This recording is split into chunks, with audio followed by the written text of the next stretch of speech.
Mr. Speaker, mas mabuti pong wag na nating patulan ang sulat. Let us ignore it and take the higher ground of humility.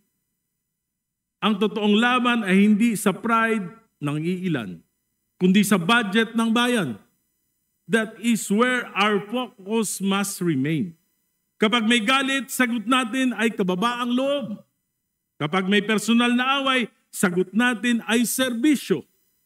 The higher ground of humility is to proceed with the people's budget, tahimik, diretso, at malinaw. Mr. Speaker, silence can be the strongest statement.